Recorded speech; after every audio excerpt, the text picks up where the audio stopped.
So February 2021 has already been one hell of a wild ride for Stadia. Is the writing on the wall for the cloud gaming platform? And what else can we expect? And what does the future hold? Well, at least it hasn't been too uneventful, but let's get into it with Save State for February 2021. Thanks for watching 9to5 Google here on YouTube. Remember to thumbs up, hit subscribe, and then tap the bell icon to be among the first to watch our upcoming videos. I just want to say right up top that I really do love putting together these monthly shows. It's nice to take time to talk gaming, and we're building a nice little community here, but, and there is a big but here, the future doesn't look quite as bright as it did at the turn of the year. What a way to kick off 2021 and instantly undo so much good work in recent months. News broke right at the start of the month that Google had closed Stadia Games and Entertainment, the game development studio, and in the process effectively ending any potential first-party games in the process. Now this means that exclusives are simply off the menu for Stadia gamers in the foreseeable, but it has far wider ramifications that are not to be glossed over. One of the most obvious and in most cases warranted criticisms of Stadia from the very beginning has been the lingering doubt over the long-term viability of the service. Google has been known to pull the plug on services it deems are not working or simply just on a whim. Many hardcore fans will try and brush this off, but detractors will decry that they told us so. As it stands, Stadia is not dead. At least it isn't yet. Are there creeping doubts that the service could end up on the scrap heap? Well, sure, but nothing has been particularly clear where Stadia is concerned, at least not at this stage. So to summarise the situation, Phil Harrison shared in an official blog post at the start of the month that first-party Stadia games are no longer a priority and the studio producing them is shutting down, with Jade Raymond departing. Since then, news has been shared showing some pretty poor handling of the entire situation, Harrison even praising the good progress of the internal studio literally hours before the shutdown was planned, which is pretty shocking, right? After hiring, of course, some of the best talents in the gaming industry, it's a shock to the system and one that paints the entire platform in a really bad light.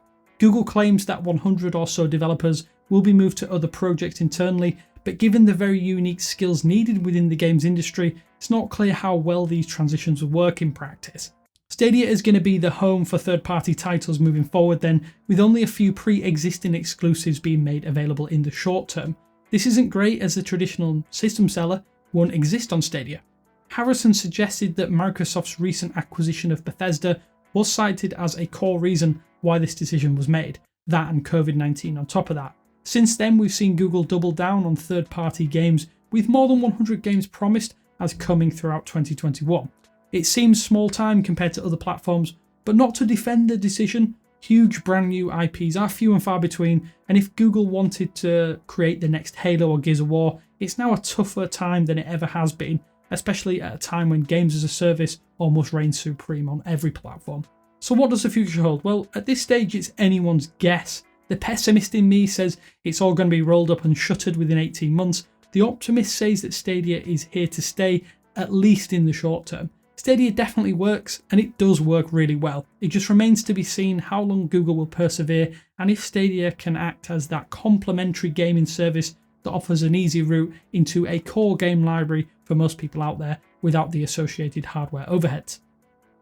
New titles are of course proving to be a commodity from January through February 2021, for Stadia at least, or in general across the industry.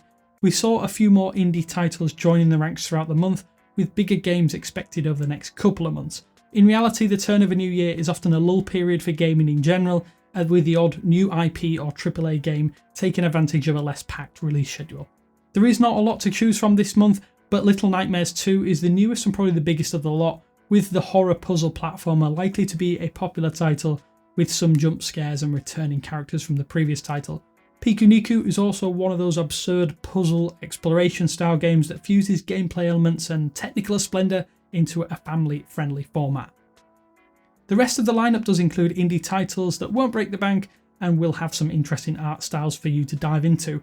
Welcome to Elk feels like a fusion of Bob's Burgers style animation, at least to me, with an interesting storytelling elements that includes card games, videos and more on top. A Place for the Unwilling is another narrative-driven adventure game that is set in the final 21 days of a dying city, with an in-game clock that counts down as you're playing and the ability to talk to practically anyone within the Dickensian world. It has a real Braid feel, or at least from the outside it seems like that, with regard to the hand-drawn elements, look and feel of the actual gameplay. A duo of Shantae titles also arrive in the form of Risky's Revenge and Genie Hero. The 2D side-scrollers really have a very distinct art style between them, with you playing as half Genie character Shantae, who has some weird hair-whipping attacks. It's probably a fairly unknown side-scrolling gem for you to sink your teeth into if you are into that genre. Naturally, if you're a Stadia Pro subscriber, it's slim pickings again for March 2021 onwards, but given just how many games you can claim, it still remains reasonably good value for casual gamers who just want something to play. The $8.99 plan only offers a few games this time around, but there is no denying that, almost like Xbox Live and PlayStation Plus, it's an essential add-on for avid players who at least want to build a library and ensure 4K gameplay is possible. February 2021 was very light on games, with only 3 titles being made available to Pro tier subscribers. Looking ahead to next month, you'll be able to grab just 4 more games from March 1st, 2021. Avicii Invector is based upon the back catalogue of the legendary DJ and is set to release in March and be available right away to free to Pro subscribers, with Pixel Junk Raiders also following suit. The other duo of free titles include Pac-Man Mega Tunnel Battle plus Reigns. Be sure to claim all of the February 2021 free titles though, as there often is. Some titles will be leaving that Pro subscription tier, including Kine, Hello Neighbor, Secret Neighbor, Monster Jam Steel titles, and from March 2nd, the Stadia exclusive Outcasters will also leave the free tier. Some good things did happen for Stadia in February 2021 though, as all new Chromebooks will now come with Stadia pre-installed.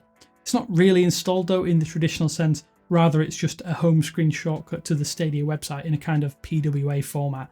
Given that Chromebooks are often low powered and can barely handle intense Android games, this might actually open up gaming possibilities for millions of people out there transitioning to a work from home model. There is even an extended 3-month free trial for new signups, making the Chromebook one of the core ways to access Stadia. It's a solid move to try and entice people to simply click on the home screen icon and find out where it takes them. We guess we'll just have to wait and see if it does help bolster the player base in the long term. Back to the bad news though, as Google is also getting sued by disgruntled fans over the initial claims that games will be available at 4K UHD at 60 FPS upon launch. There's no denying that Google's original information was misleading, with certain titles actually upscaled from low resolutions to hit that 4K 60 FPS mark. It's not great, but at the end of the day, it likely isn't enough to make most people aggrieved enough to sue the company. A lawsuit originally filed in New York in October 2020 has recently been surfaced by classaction.org as the suit moved to New York federal court. The case alleges that Google greatly exaggerated the streaming quality and display resolution in order to juice subscription numbers for Stadia ahead of the platform's launch. Of course, it is up to developers if they support 4K 60 FPS, which isn't technically the fault of Google in this instance. Maybe it could have been made clearer, but it's miscommunication on Google's part, at the risk of sounding like a huge apologist there. Of course, there was some more negative news, as the Stadia port of Terraria was actually cancelled in early February 2021 after the co-creator Andrew Spinks was locked out of his Google accounts. He explained that his personal Google account has been locked for about 3 weeks now, leaving him unable to access his Gmail account of 15 years, effectively robbing him of thousands of dollars in Google Play and app movie purchases and his Google Drive data. The trouble started with YouTube when Terraria's YouTube channel was initially locked. Spinks also claims that he has done nothing to violate Google's terms of service, leading to the decision to pull Terraria from Stadia entirely. The project has been completely cancelled, and Spinks further says that his company will no longer support any of Google's platforms going forward, saying that doing business with Google is a liability. All of this is, of course, compounded by the lack of new features being added to the platform this month, but we have found evidence of some new features thanks to a deep dive into the Stadia 3.2 APK. One of the key missing features, at least for Stadia on Android, is that there's no actual ability to join parties or use in-game voice chat. Stadia 3.2 continues working towards voice chat support in Android, including work to offer separate volume levels for in-game voice chat and party voice chat. We found evidence that work is still ongoing into the feature, and when it comes to the party chat, friends can be set at a reasonable volume level, while in-game voice chat offered by games like Destiny 2 can actually stay at a much lower level for better separation between the two. And last year, Stadia expanded to a new set of European countries, including Austria, Hungary, and Portugal. Stadia 3.2 on Android makes a very small change that could point towards a new set of languages and regions gaining support for Stadia. Specifically, Stadia has set an Android language support to be true, which means that the app should now be one step closer to supporting right-to-left languages like Arabic, Hebrew, and Urdu. Of course, much more work is still needed to be done before any of these languages or their regions are properly supported by Stadia, but it is a promising little snippet that could hint at an even wider rollout of the cloud gaming platform. February 2021 also saw a few more titles get announced as arriving as coming soon to Stadia, with Pixel Junk Raiders actually arriving in the next few weeks. Paw Patrol, Sky Climbers, It Came From Outer Space, and Ate Our Brains, Killer Queen, Black, Street Power Football, Health Point, Judgment, and K's and the Wilde Masks are also set to arrive in future. Of course, it's not the biggest list, but Google is chipping away, and maybe even without first-party games, the service will be fine. Well, still too early to say, but let's really hope so. But with all of this said, what have you been playing on Stadia throughout the month? What do you think the future holds, and will we even see the platform canned?